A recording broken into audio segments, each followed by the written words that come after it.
साथियों नमस्कार, अभिवादन स्वीकार करिए अपने दोस्त दिलीप कुमार का। आपका सभी का जन सामान्य यूट्यूब चैनल पर आप सभी का हार्दिक स्वागत अभिनंदन है।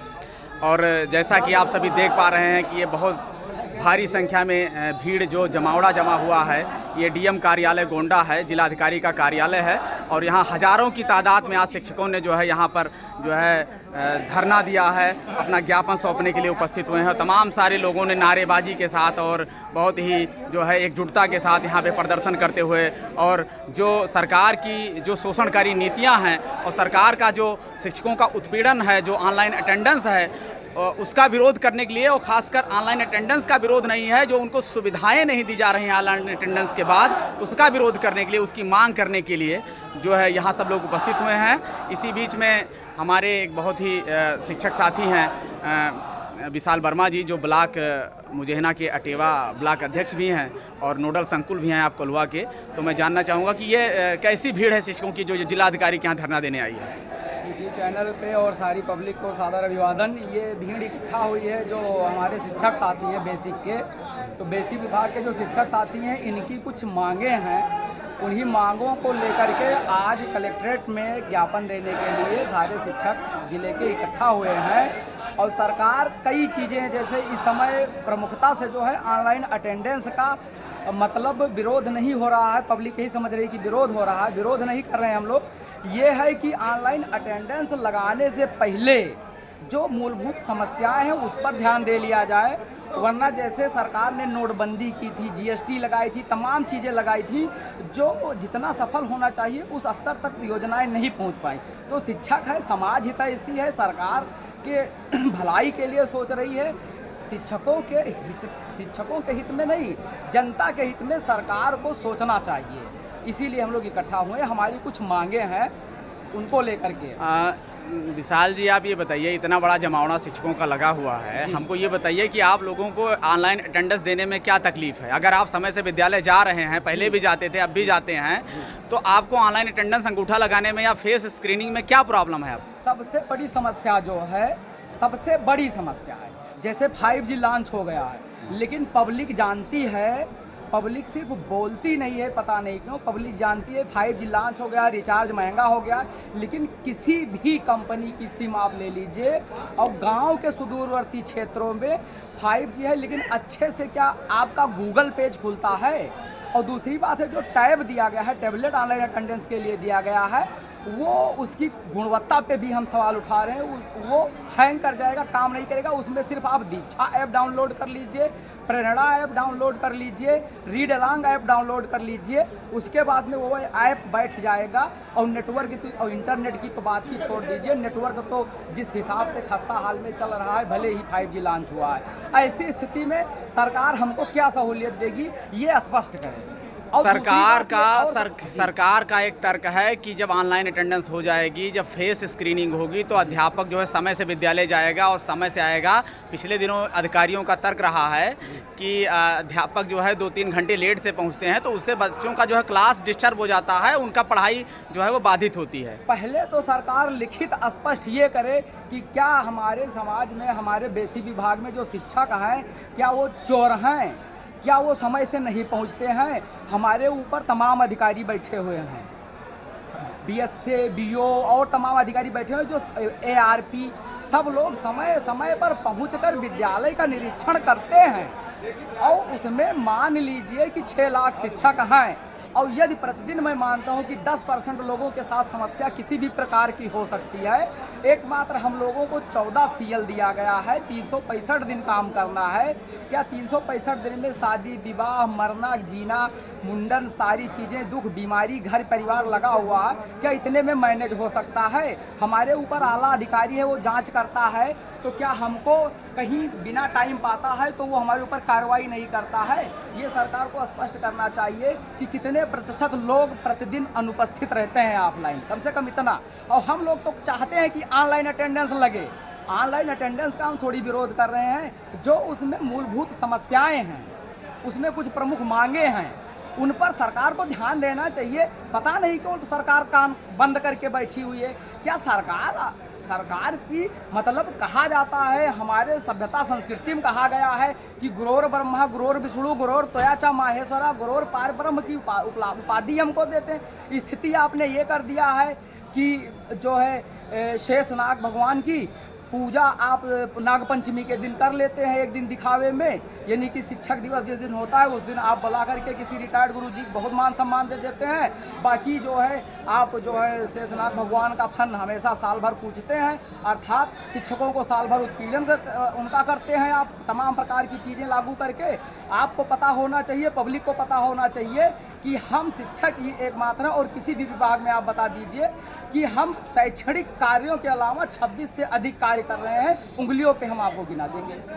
26 से अधिक कार्य कर रहे हैं। सरकार जब हमसे गैर शैक्षणिक कार्य करवा रही है तो हम पढ़ाएं कब और समय से उपस्थिति कब दें? ताज़ा फल पहले लाएं, ताज़ा सब्जी पहले लाएं, दूध की व्यवस्था कराएं, गुरुजी का गैस सिलेंडर खत्म हो गया है उसको लेकर आएँ। कितने विद्यालय में चपरासी नियुक्त किया है इन्होंने, कितने विद्यालय में जो है इन्होंने बाबू की नियुक्ति की है, ये चीज़ें सरकार स्पष्ट करे। जो हमारी मूलभूत समस्याएं हैं उनको सुने। हम लोग ऑनलाइन अटेंडेंस देने के लिए सदा से तैयार हैं, उससे हम लोग नानुकर नहीं कर रहे हैं। कुल मिलाकर साथियों, शिक्षक साथी विशाल कुमार वर्मा ने अपनी पीड़ा और लाखों की तादाद में जो प्रदेश के शिक्षक साथी हैं उनकी पीड़ा बयान की है। और ये इस समय प्रदेश का सबसे गर्मा गर्म बहस, चाहे टीवी चैनल हो चाहे आम जनमानस में है, ये बना हुआ है। लेकिन इस तरीके से अगर शिक्षक समाज, जो समाज का दर्पण होता है और समाज की दशा दिशा को तय करता है, अगर उसकी भावनाएं आहत होंगी और उसको असुविधा होगी तो निश्चित तौर पे दिशा और दशा जो देश की दोनों है वो कहीं ना कहीं गड़बड़ा जाएगी। तो कहीं ना कहीं सरकार है उस पर थोड़ा, और इनकी कुछ मांगें भी हैं जो है उस पर भी फोकस करना चाहते हैं। तो क्या क्या मांगे हैं आप ज़रा बताइए जी। जो पूरे प्रदेश के शिक्षकों की बहुत बड़ी समस्या है, कोई डीएम बना हो, चाहे एसपी बना हो, चाहे नेता बना हो, चाहे मंत्री बना हो, कोई विधायक बना हो, जिस तरीके से कुम्हार घड़े को ठोंक ठोंक करके घड़े की सुंदर और मूर्ति की रचना करता है, ठीक वैसे है नेता मंत्री विधायक, और चाहे शिक्षक हो, चाहे इंजीनियर हो, चाहे बाबू हो, और चाहे जो हो डीएम एसपी, सबको किसी न किसी ने गुरु को पढ़ाया है और गुरु के वजह से ही वो अपनी ज़िंदगी में आगे बढ़े हैं। तो हम इस शासन प्रशासन और सरकार को उनके गुरु का वास्ता देते हैं कि गुरुओं का उत्पीड़न बंद कर दीजिए और हमारी कुछ मूलभूत आवश्यकताएं हैं, मांगे हैं, उनको आप पूरा कर दीजिए। और आपके इन दर्शकों से मैं कहना चाहता हूँ, पब्लिक से कहना चाहता हूँ, यदि कोई मांग हमारी गलत है, निराधार है, तो उस पर आप लोग कमेंट करके अपनी राय दीजिए। हमारी पहली मांग है, सारे नेता मंत्री विधायक पुरानी पेंशन लेते हैं, हम सभी कर्मचारियों को पुरानी पेंशन के दायरे में लाया जाए। दूसरी मांग है, हमको राज्य कर्मचारी का दर्जा दिया जाए, यानी कि स्वास्थ्य बीमा जो है 5 लाख का वो दिया जाए, जो हमको 14 नहीं कम से कम 16 सीएल दिया जाए, हाफ सीएल का प्रावधान किया जाए, 35 ईएल दिया जाए साल में। हमको बताइए, ऊँट के मुंह में जीरा, सारे विभाग में 30 ईएल दिया गया है अर्न लीव, हमको सिर्फ साल भर में मात्र 1 ईएल दिया गया है। ये बताइए हमारा अपमान है कि नहीं है? महिलाओं को मासिक धर्म की समस्या महीने में 1 बार होती है। बिहार जैसी सरकार प्रत्येक महीने में 21 से 28 दिन के बीच में वो 2 स्पेशल लीव महिलाओं को, हमारी माताओं बहनों को देती है, तो देती है सरकार। तो हम इस सरकार से भी मांग करते हैं कि महिलाओं को महीने में 2 स्पेशल लीव दिया जाए, उनकी समस्याओं को समझा जाए। और आवासीय परिसर की या तो आप स्थापना कर दीजिए, यदि आप राइट टाइम 1 भी सेकंड की देरी नहीं चाहते तभी आपकी योजना सफल होगी, वरना आप नाक रगड़ डालिए, आपकी योजना सफल नहीं हो पाएगी। सारे शिक्षक एक्सीडेंट होकर के मर के नहीं जो है ऑनलाइन उपस्थिति दे पाएंगे। ग्रामीण सड़कें कैसी हैं, ग्रामीण की कैसी, गाँव की कैसी व्यवस्था है, कहीं रेलवे लाइन फाटक बंद, कहीं के हज़ारों समस्याएँ आती हैं। किसी न किसी दिन तो हम विलम्ब होंगे, 1 सेकंड विलम्ब हो गए तो पूरे दिन का वेतन काट लिया जाएगा। ये न्याय नहीं है। इसलिए या तो आवासीय परिसर केंद्रीय विद्यालय के तौर पर बना दिया जाए, और या तो 3 से 5 किलोमीटर के दायरे में हमको विद्यालय दे दिया जाए। हमसे ऑनलाइन उपस्थिति आप लीजिए, हम पीछे नहीं हैं। शिक्षा मित्र और अनुदेशक जो मनरेगा में मजदूरी करते हैं, उनसे भी कम दाम में वो पढ़ाते हैं, हमारे विद्यालय में सेवा देते हैं, उनका मानदेय कम से कम 30,000 किया जाए। ये बेगारी मत करवाया जाए, उचित पारिश्रमिक दिया जाए। उसके बाद में हम रसोइयों का भी कहते हैं, रसोइयों को कम से कम 9,000 प्रति माह वेतन दिया जाए। ये 1,000-1,500 कोई पैसा नहीं होता इतनी महंगाई में। 100 रुपये किलो टमाटर बिक रहा है, सबको अपनी हालत खस्ता होती नज़र आ रही है। सुरक्षित भवन, तमाम भवन जर्जर हैं, कीचड़ मुक्त परिसर किया जाए, सड़कों को दुरुस्त किया जाए, मोबाइल नेटवर्क की व्यवस्था करवाई जाए भली भांत। यदि मोबाइल में नेटवर्क नहीं रहता है तो कंपनियों पे जो है आप उसको ब्लेम करिए, शिक्षक पे ब्लेम मत करिए।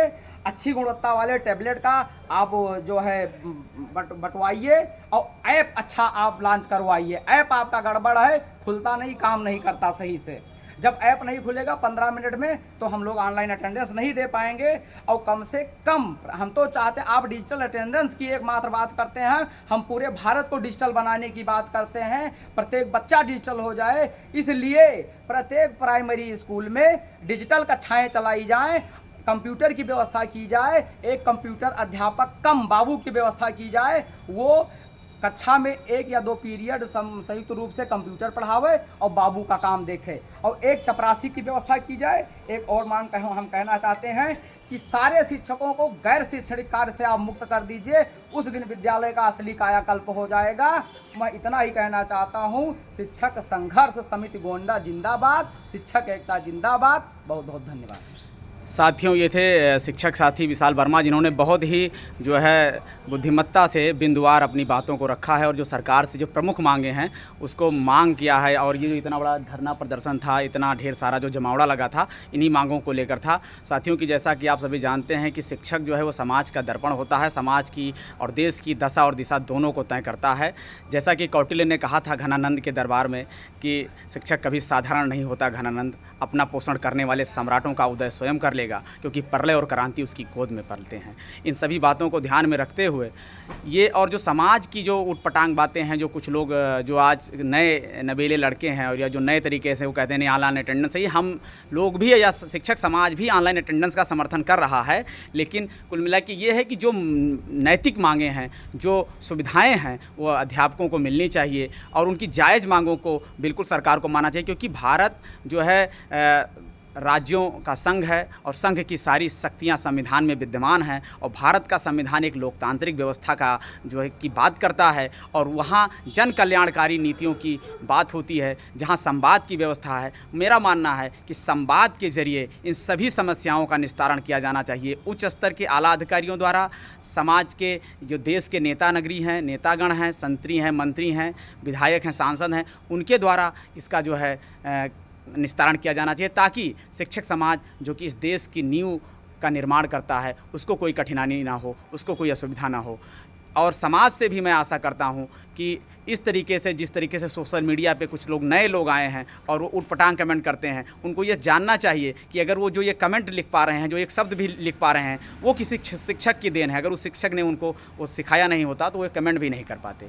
इन्हीं सब बातों के साथ मैं अपनी बात को यहाँ समाप्त करूँगा। आप एक बार फिर से आप सभी को नमस्कार, अभिवादन स्वीकार करिए जन सामान्य मुद्दे यूट्यूब चैनल की ओर से। आप सभी का बहुत बहुत धन्यवाद।